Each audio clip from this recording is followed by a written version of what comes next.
are shining bright. And we're shining the light on us like no other.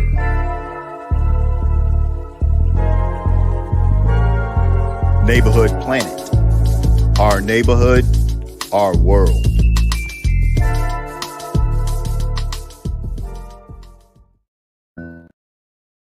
Suave afternoon, suave afternoon, suave afternoon. This is Brother Suave, your mind-blowing, thought-provoking, and eye-opening on-air personality, life coach, psychotherapist, author, and creator. Hope you guys having a suaveless day. Yeah, and with that, let's commence to pay. Okay, I'm so suavelous, you so suavelous. Together we can fix the trauma that's befallen us. Divine social interactions remains marvelous. Mind-blowing, suavelicious talk, higher consciousness. But think, let not your hearts be troubled. Dr. Brother Suave, divine light give you double. Greetings, this is Dr. Brother Suave, your mind-blowing, thought-provoking, and eye-opening on-air personality, life coach, psychotherapist, author, divine social therapist, and host of Social Therapy with Dr. Brother Suave. Welcome on this beautiful Wednesday, December 7th, 2022. Just happy. And I want to just thank God for allowing me to see another day that I never seen before. I thank God for allowing me to wake up and have my health, life, and strength, and also waking up to get it right, another day to get it right, another day to apologize, another day to make amends, another day to just tell those I love them, and I love you guys. And I just thank God for all his mighty blessings for allowing me to just having another day. You know, we have struggles, we make mistakes, but I thank God for it. So before I do anything, I would like to say a few things. And so I asked God for strength, and he gave me difficulties to make me strong. I asked God for wisdom, and he gave me problems to solve. I asked God for courage, and he gave me dangers to overcome. I asked for love, and he gave me troubled people to help. My prayers were answered. But I thank God for this platform. That was by someone I saw on social media, and I thought it was just so touching, you know, and it's always saying, be aware of what you ask for. So I just want to thank God for that. That was very inspirational and motivational because it gives me thought and being able to be mindful of the things I ask for. So I want to go ahead and start off by congratulating Senator Raphael Warnock on his nomination, on his victory over Herschel Walker. I'm not necessarily into politics, but listen, I'm happy to, Brother Warnock, I'm not a Democrat, I'm not a Republican, I'm independent, but I voted for him, and I just figured he would be the better choice because I just didn't think the other brother was informed. I don't think he was responsible. I don't think he was cerebral enough. I just don't think he was the best candidate for the people at large. So big ups to Warnock on his victory. So also, if I'm not mistaken, how you doing, cuz? How you doing? Thank you. So if I'm not mistaken, that gives the Democrats the 51% of the majority seat, so to speak. And so I guess hopefully they get to work and get some things done, because a lot of times we've been being sold dreams, and I hope that this brother does something for us. Okay. Hey, how you doing, brother Jones? Fred, how you doing, Fred? So I just want to say, so tonight I'm just going to go solo again. You know, I told you I've been working on it, trying to get better and better, because this is not something I normally do, just talking to the camera. It's not really into me to just talk. I love interaction. I love engagement. I love dialogue. So me just talking an hour, I'm just going to continue to strive and keep striving and trying my best. I do like my guests. I'm not going to lie about that, but I do want to try to improve myself as an individual and a speaker, having hosted my own show. So I just always want to be the best version of myself. And the only way I can do it is to keep my foot in the game and keep trying. So here it goes. So some of the topics I'm going to be talking about tonight, they're going to be spicy, taboo. They're going to be a little controversial, but anybody know me, I never run away from that. So some of the topics, as I said, will be, are we aware how social engineering is having a negative impact on the dynamics of Black men and Black women and how we interact? Also, I'm going to be talking about more Black men voices are being heard, and also how are you mad at the monster you created, and much more. So tonight I'm going to get into that, and so I just want to start off firstly quickly and just talk about these current events dealing with Deion Sanders. My thing is this with Deion Sanders: I don't have a problem. We tend to complain about everything, man. I feel like we in a society, we can't win for losing. I think about Bill Cosby. He done so much for our community. And yes, he made some mistakes. He plain effed up. He did. But it seemed like we are on such an emotional roller coaster all the time. It's like when somebody is doing for us, we happy, we happy, we happy. They're the best. They make a mistake or stop giving. They're the worst, they're the worst, they're the worst. It reminds me of myself or people I would give and help out. They're okay with that. But the minute I hold them accountable and say, you know what, I got to stop this, then they get an attitude with me. Like, it's the whole thing in our mindset. We think people owe us stuff.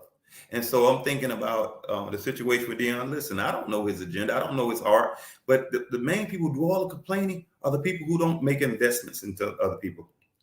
The main people who always have something to say is the people who are selfish. The main people who always have something to say, they don't have a history of giving. It reminds me of even some of my HBCUs. We have all these people bragging about HBCUs, but when do the alumni give back? Because we always saying Black folks have all this economic power because we have this huge spending power.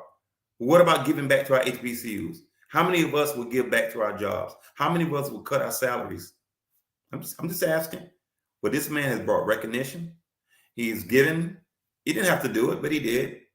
But we was happy. But the minute he has decided to continue to set another president elsewhere, now he turned his back on us. And we always complain. I think about when my son was in school. He was in private school.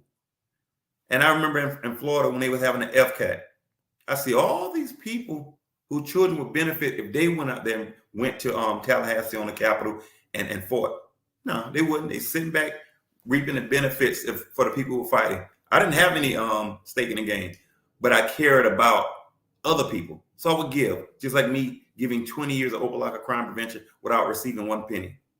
You know, talking about teaching, talking about law enforcement, actually going to combat and fighting combat, willing to sacrifice and give for the rights and liberties for others. But you have a whole bunch of people who are receiving all this benefits, food stamps, housing, always sitting back and not giving back. Well, I'm like this. You don't have a place to speak. That's just my opinion. You know, everybody got an opinion. Yes, everyone, like I have mine, but I'm just saying give. So at least you can say, well, you made some sacrifices, but people always calling other people pocket. That man don't owe you nothing. He owes his family, and he has a responsibility to take care of his family, especially those in his household.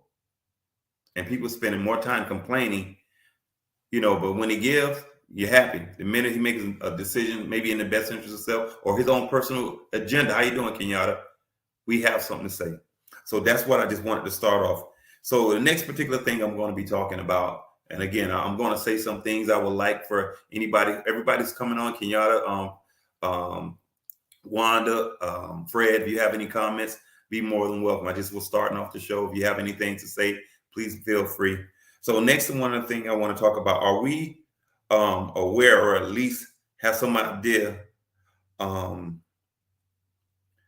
about how our mindset or our social engineering is significantly impacting the dynamics of male-female interactions? And the reason I'm saying this is because we always don't really pay attention to the root cause of a lot of things. We're always looking at things up front. So, for example, I'm going to address it.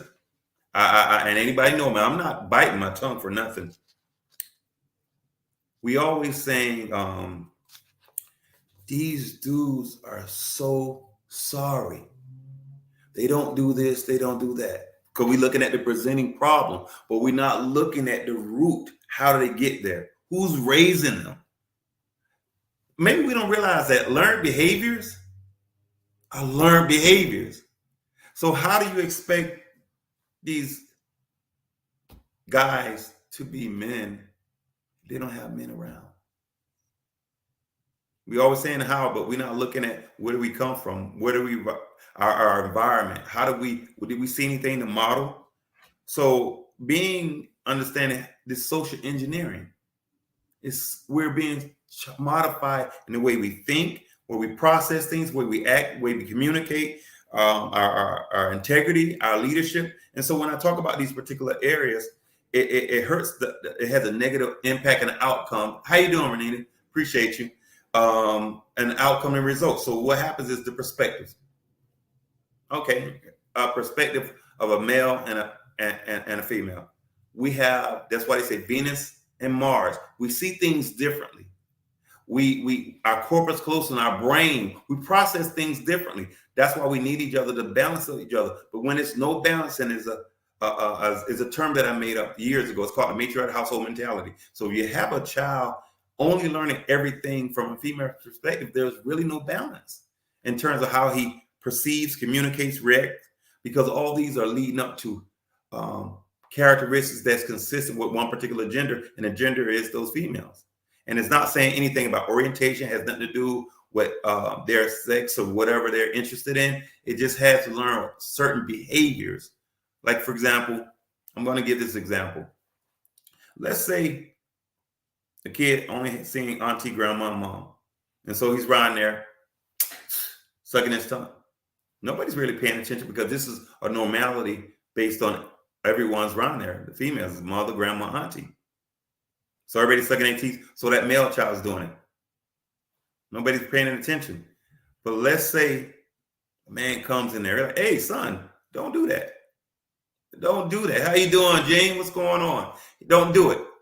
He has some man right there to immediately address that behavior. That offsets this learned behavior. So he will be unlearned and learning from a male perspective in terms of language. And we don't talk about it. We don't say it because we think it's taboo. We think it's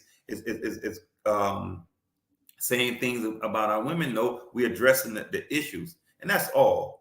And this is why a lot of times when we sit there saying, why are we acting this way? It's learned behavior. So we don't have anything to offset these behaviors. And so how we communicate. If anybody know how men communicate with each other, if you pay close attention, I am not talking about grown boys. I'm going to get into that. But men, they just listen. And then when one finishes, the other one talks. And then when he finished, they talk. That's the way we organically engage when we are men and learning how to do it. And we see ladies, they can talk at the same time. And we be like, how heck, y'all, that's a superpower. Y'all talking to each other. But you have to understand when you're engaging with us, that does not work. It is counterproductive. So what we are accused of is controlling. But sometimes we're trying to control so that it will be not out of control. So what we do is say, you talk and I listen.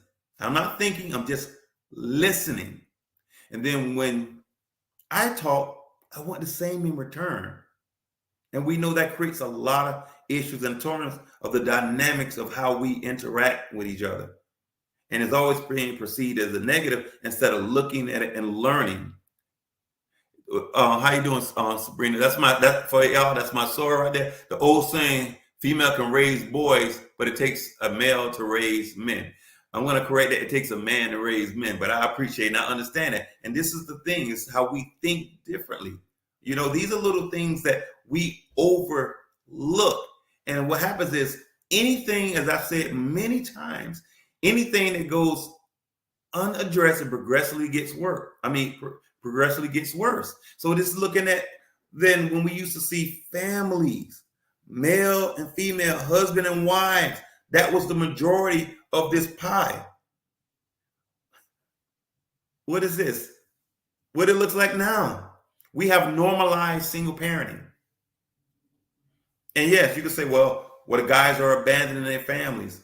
They're not doing this. Again, if we try to stay in a mindset of structure, and we try to do things in order, and we try to be raising our mothers, raising their daughters to be ladies and queens, and our fathers are raising their young kings to be kings and how to be gentlemen.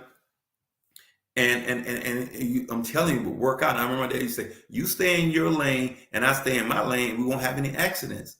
But look at, we in a big accident because we have normalized the single parent and raising them. And so what happens is what's organic to us has been engineered and having a mindset to act and behave like ladies and not feminine, just the mindset.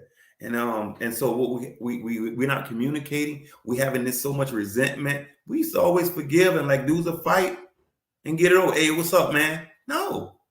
We have been socially engineered to hear all the negative things about each other. Then we lack the issue of forgiving. We struggle with that. And again, the responsibilities.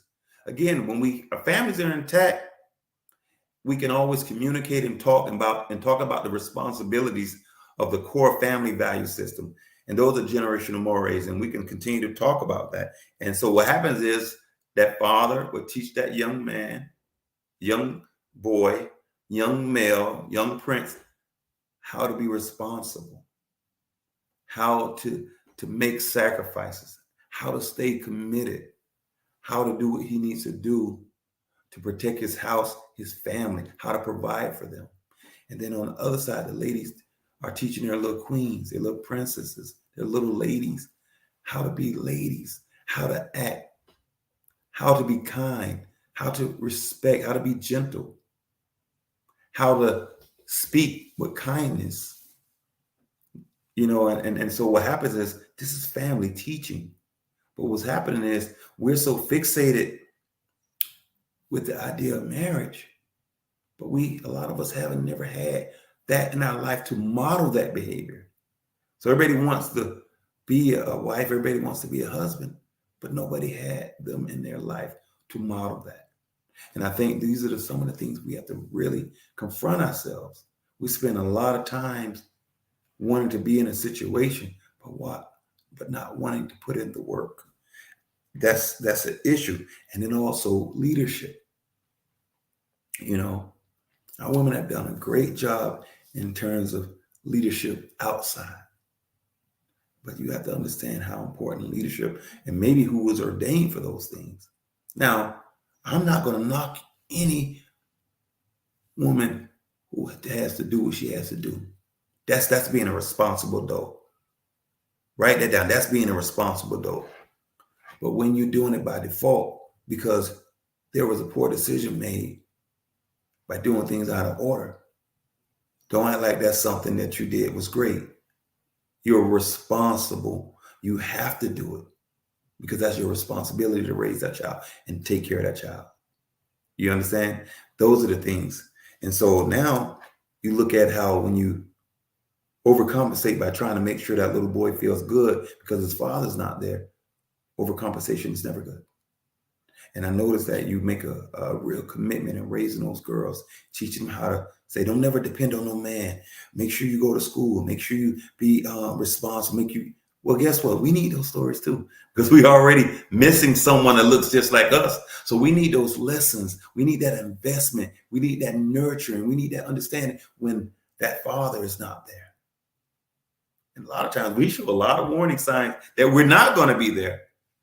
And I'll talk about that because I'm going to be talking about the RRJ. And so anyway, and then what happens is we're not being taught.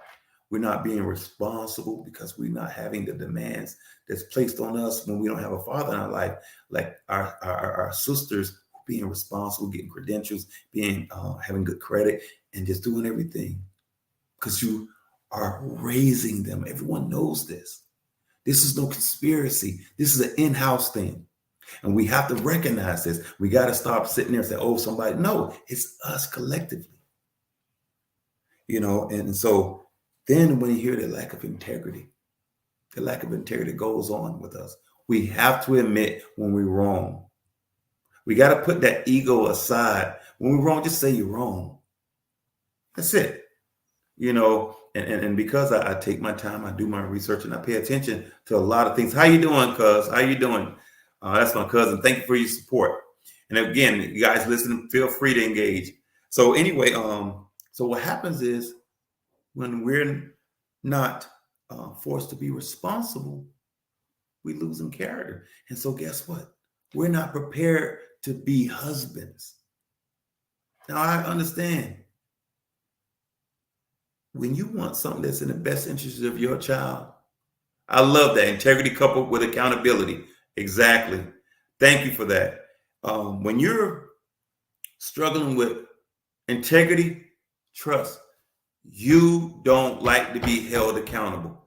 You take accountability as an insult, because that's why there's so many attacks, reactions.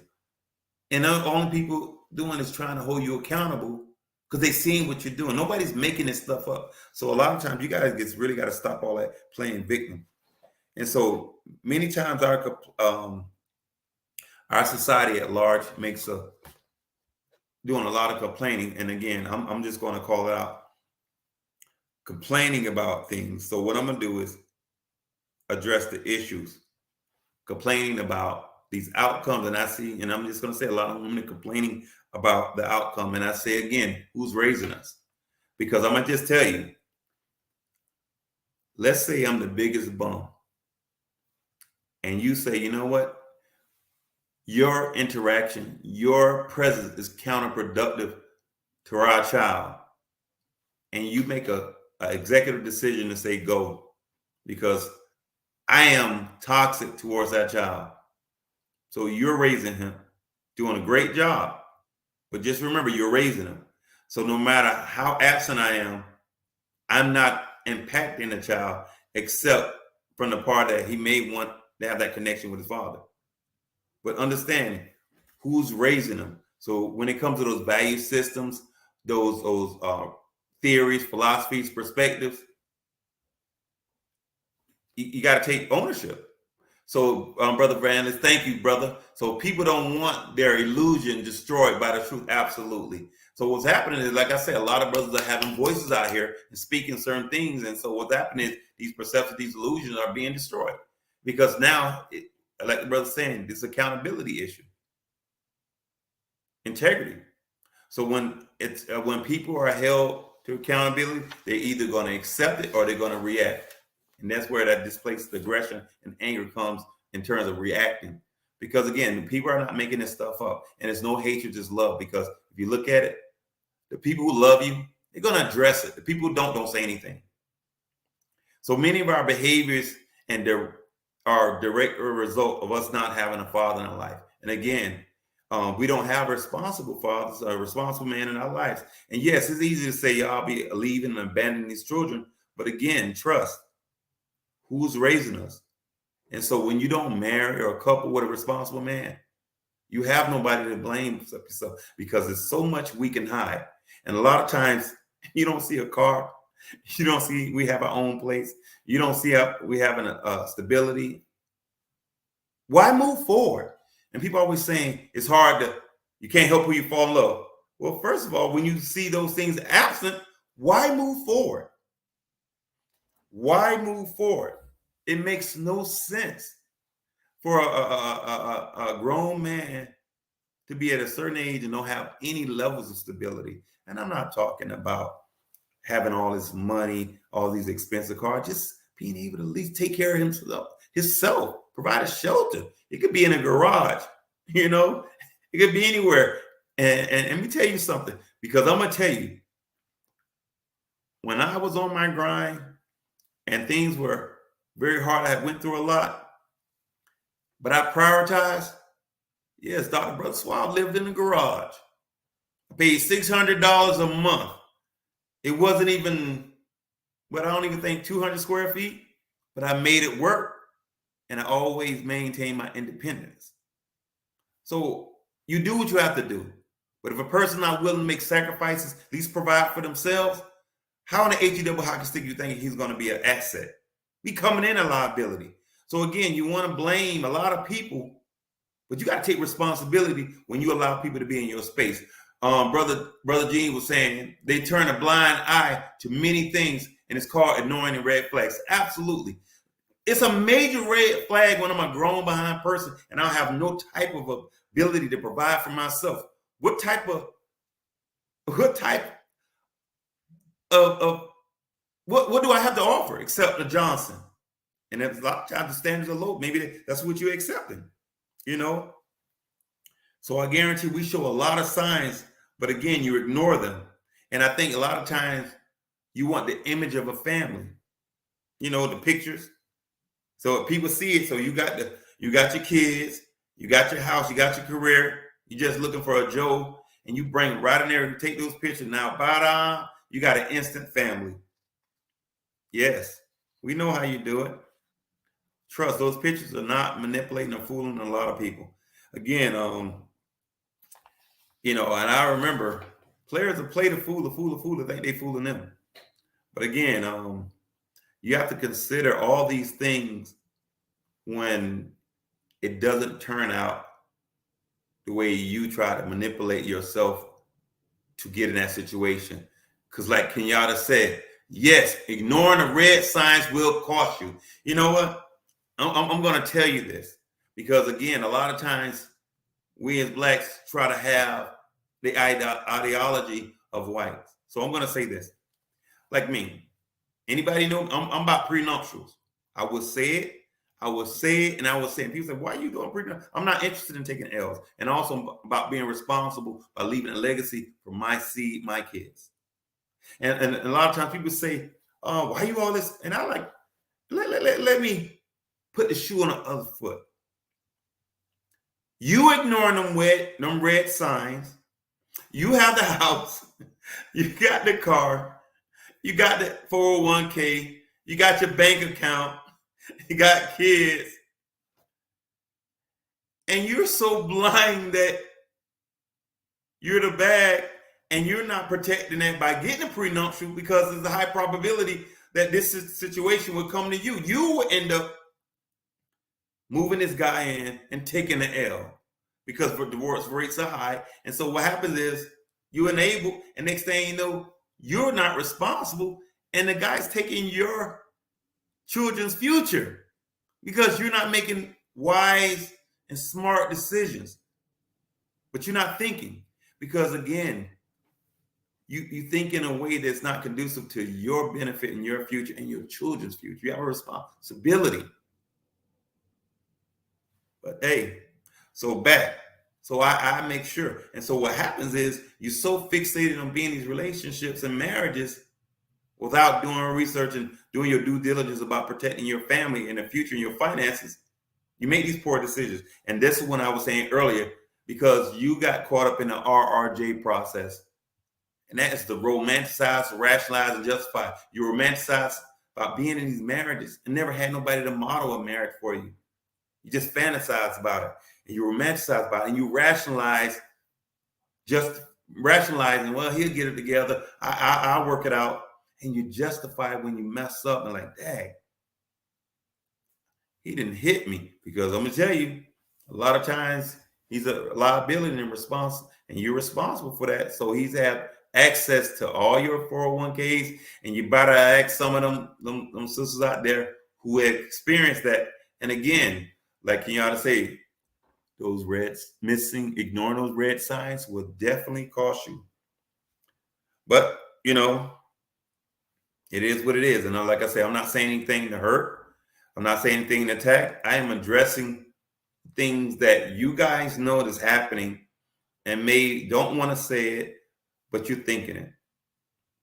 I know you're thinking it because all of us see it in our friends.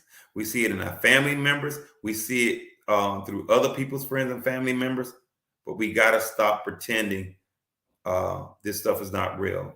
And we got to stop taking everything personally, but at the same time, take it personally, because protecting your legacy, your children, your finances, and their future, that's what the part you need to take personally. So right now I'm going to go into station identifications, and we'll be right back with Social Therapy with Dr. Brother Suave.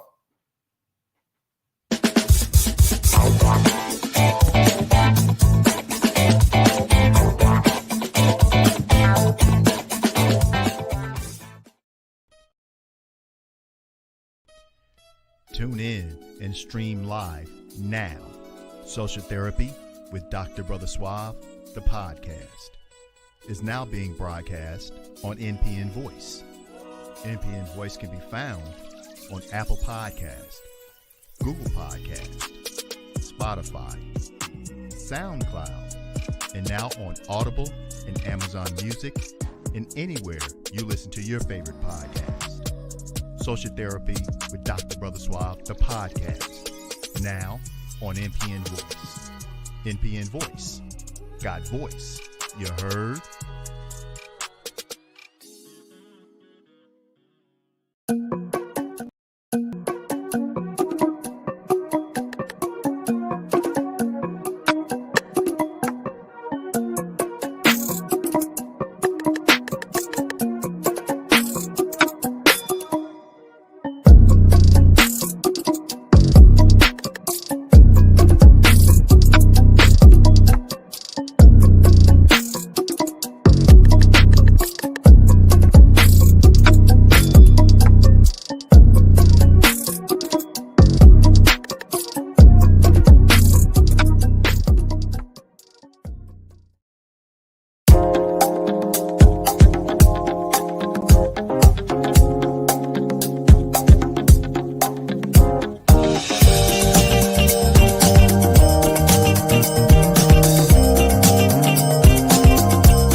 How you doing? We're back with Social Therapy with Dr. Brother Suave.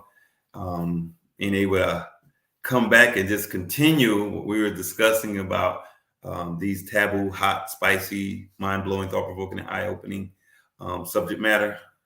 Thanking God for being able to be on this platform and feeling comfortable. And I'm going to continue on our dialogue and subjects we're talking about tonight. So the next part I'm going to be talking about is, again, more and more voices are being heard by Black men. You know, more Black men are letting their voices be known. And so, and what's happening is the dynamics, again, some of these behaviors are being exposed. Because again, a lot of times, one thing that a lot of brothers would never talk about was their feelings and thoughts. Now they're expressing themselves and articulating themselves in a way that we haven't seen or heard before.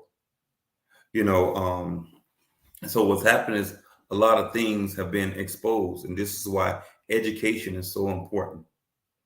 We're not always talking about traditional education, but education, learning about self, learning about trauma, learning about mental health, learning about sociology, learning about a lot of things that we didn't talk about.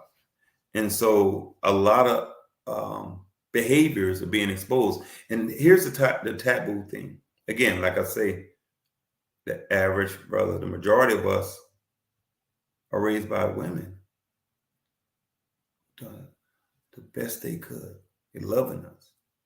But a lot of times we didn't hear the real truth. And so a lot of times we only thought that way. And because nobody wants to exploit themselves, nobody wants to say I made a poor decision. Nobody wants to say your circumstances is a result of my poor decision making. It's always, oh no, he abandoned you. But then when you find out mom and dad was never a couple.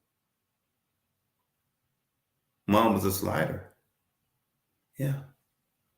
And so, but you would go by and hear this story about how dad was. And because a lot of us have this commitment, because we like, oh my God, my mom was the only one there for me. I can't say anything. I can't hold her accountable. I can't say this. But you have to address sometimes. Some truths are hard, but that's part of the healing process. So I want to address this thing with Vanlis. He said, if no one grows up seeing an example of people that make up the rules for themselves and how they want to be treated by hearing to the negative examples of someone else. Absolutely. And again, thank you, Vanlis. I appreciate that. So when you don't see these things, you're just going to, again, continue this vicious cycle. So a lot of times, back to what I was saying, a lot of times we feel very uncomfortable about addressing these behaviors. And when people go to therapy and they start confronting based on the information and research, the investigation, they find out like, oh my God, I was lied to. My father didn't abandon, he didn't even know about it. I have so many people who were clients of mine who told the truth. When I wrote a book on that side, on this side, called Lust Child, Children Born Out of Lust and Not Love. You know, nobody wants to tell the story that it was a slider. Nobody wants to tell the story that they don't know who your father is. There's millions of people going out there, their mothers telling them, oh, that's your father. And when she don't even know. Oh, that's your father, you know. And then when you go doing it, invest money on a DNA test, invest time and just trying to investigate and find out, only to find out that he's not your father because DNA shows that he's not. And so you go on a wild ghost hunt, witch hunt, whatever you want to call it. Instead of just saying, you know what, I was young, I made a mistake. I don't know. No, you speak with all this confidence and knowing you're misleading. So again, a lot more, we're hearing the voices of men now because we are learning and we are being more assertive in speaking and discussing these truths or these lies. And we're just trying to reach some truth. But when people are guilty and they lack integrity, lack taking ownership, they become extremely defensive and go on attack modes and try to put smoke screens and get defensive and play victim. You know, all of us, males and females, men and women, have to be able to hold ourselves accountable. And this doesn't exclude us guys who's going out there making children, regardless of the circumstances. You still have an obligation. Take care of your obligation, your responsibility. You understand? So those things are important. You're not off the hook. Trust. You're not off the hook because then eventually there are some spiritual ramifications you reap with yourself. So trust, a lot of those things are going to come back and haunt you. And then the child that you abandoned may end up being very successful. And you're going to be sitting there looking, and don't come around trying to sit there and claim all the work that woman did in terms of working out. Yeah, she paid for her indiscretions. And you may be paying for yours in a whole nother way. But trust, we have to start being, having integrity and start being truthful. So again, our voices are being heard now. So when we addressing the issues, don't get all panicky and start getting upset because it's the truth. And this is, again, traumatic for the children. Horrible. And this social engineering, manipulating our children and giving them these false narratives, and it's not true. It's trauma. I know Rick James said, cocaine is a hell of a drug. Well, guess what? The hell of a drug. Social engineering, manipulation, and lying, because they seem to be very addictive. And when are we going to stop using those drugs of manipulation and deceit and social engineering? Because both of them seem to be really, really addictive. And so one of the last parts I'm going to be going over tonight is this. How are you mad at the monster you created? Again, who's raising us? And this is when I talk about patterns and repetition, the insanity cycle, and generational curses. You seem to be mad at a situation or dynamic, but you keep operating in it. And that's the insanity cycle. You can't keep doing something and expecting a different result. So you really want to say you're mad at me, but you're really mad at yourself because you did it again. You did it with the first baby's father. You did it with the first baby mama. You did it with the second baby's father. You did it with the second baby mama. It's like over and over. And how you mad with the monster you created? You're reaping what you sow. So as earlier, like I said, there's a difference between a man, a grown boy, and an adult male. And so I'm going to get really deep. Riddle me this. All right. God, our creator, he created all of us, right? Therefore, we are God's creation. All right. So we're God's creation. However, all of us are not believers. Some are believers, some are not. But we all his creations. So a believer has a total different perspective in how they live their life, how they view their value system, and how they live their lives. A non-believer doesn't have the same perspective as a believer. Okay? Follow me now. So therefore, just remember, we all God's creation. So look at this. That's why I say it's the difference between a man, a grown boy, and an adult male. A man has a different perspective on how he lives his life, how he protects his community, how he provides for his children, how he protects his family and lives his life. A grown boy or adult male has a different perspective and his commitment to his community, his family, his responsibility, his image, all those things. So you having a man who wants to leave a legacy, wants to be independent, wants to be a provider, wants to be a protector, and feel extremely guilty when he can't provide. He doesn't leech off women. He knows how to say no because he knows women are loving and nurturing and they're willing to provide, but he's willing to say no. A grown boy and adult male, they're not going to say no. They ain't going to have no problems moving in. They ain't going to have no problem borrowing your car. They're not going to have no problem asking for money. They're not going to have no problems of how you see them because they're reaping the benefits. They don't have integrity. So you got to look at it in a way that you haven't looked at it. So just because you are a male does not make you a man. Just because you're a male does not make you a man.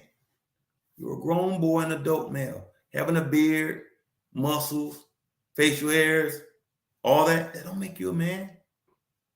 You have to listen. For those who, I give kudos to those who didn't have any men in their life and fathers. Their story, they worked very hard because they was committed to being a man and committed to doing something that their fathers didn't do. So they earned it. Right? Kudos to you guys. And so you got to understand there's a huge difference because men do things differently. Believers do things differently. So when you're sitting there making all these excuses about your man, trust, it's not a man. He's your dependent. He's your grown boy. He's your husband/son. Trust. So we got to stop all these hiccups year in and year out, generation and generational past. And you have to realize this is a pattern that's created by you when it comes to rearing and raising us. You wonder if this is the outcome of why we act the way we do. You understand? And so I ask, and here you are mad. Who are you mad at? You're big mad, but you're not taking ownership. This is not just something that happens every now. This happens generation after generation. This is why it becomes generational curses. We got to stop this. We have to stop this. It says, say it loud. I don't think they heard you. Yes. And me and this brother just, we shared our stories, and I can tell you this, we both hit rock bottom, but we both are kings. We are overcomers, and we done some things again. Y'all gonna hear more and more men voices of saying, and because we have the right to edify and talk about what we have done and what we have overcome, we're not narcissists, okay? We can edify and say the same way you can sit there and say, like girls rock. Yes, you do. Yes, you do. And I'm not going to sit there and say you don't. You do. But guess what? We do too. Okay? So again, You have to understand these patterns are very clear. So what you accept, what you tolerate, you pass on to the next generation. So example is, if you accept low standards, you raise low standards, and it only repeats itself. So don't pretend now that you got your act together that you don't have, that you didn't create a lot of this generational curses and patterns of repetition. Now that you got it together, you made a significant negative contribution into this chaos that we're living at this time. And I'm not sitting there saying you should ever be a slave or a prisoner of past mistakes, but just own up to stuff and say you was a part of the problem as well. So again, you have to realize you may have moved on, but you left a problem for the next generation. So again, it repeats itself. And so I just want you to really be mindful of these generational curses, patterns and repetitions, and its insanity cycles. We have to be mindful of it. And I hope that I did offend some people, because I love you, I care, and I want it to be a mind-blowing, thought-provoking, and eye-opening experience. Because again, you may have people who won't say anything like this. You may have been thinking it, but sometimes you need to hear it out loud. And so I just want to thank my God for allowing me to be able to talk about certain things that are taboo to some people. People have a hard time identifying with it. And if you decide you want to talk about this, feel free to inbox me. We can discuss it. We can talk about it. We can make some arrangements. And trust, I don't have any problem holding you accountable. Again, I'm like a flu shot. It hurts, but it's in your best interest. So just understand that the people who love you, they will address those issues. So just always remember, great minds reach great places. I love you. I mean it. And bye-bye.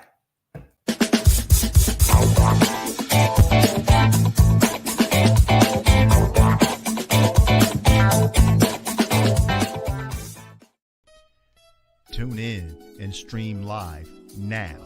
Social Therapy with Dr. Brother Suave, the podcast, is now being broadcast on NPN Voice.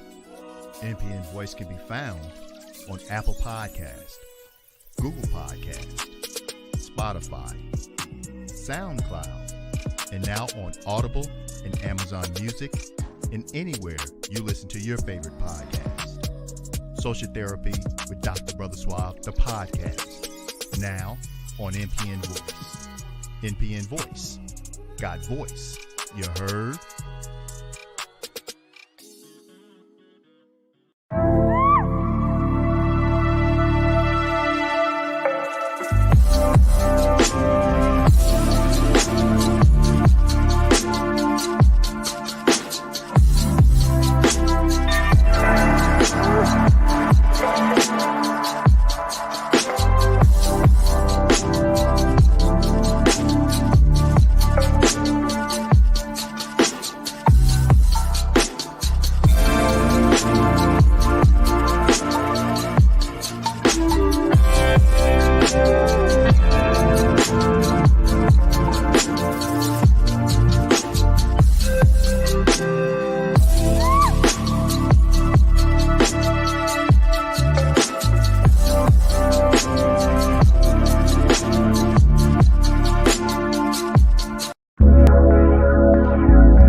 This program was made possible by Neighborhood Planet Broadcasting Systems, Neighborhood Planet Network, and from contributions to NPN TV from viewers like you.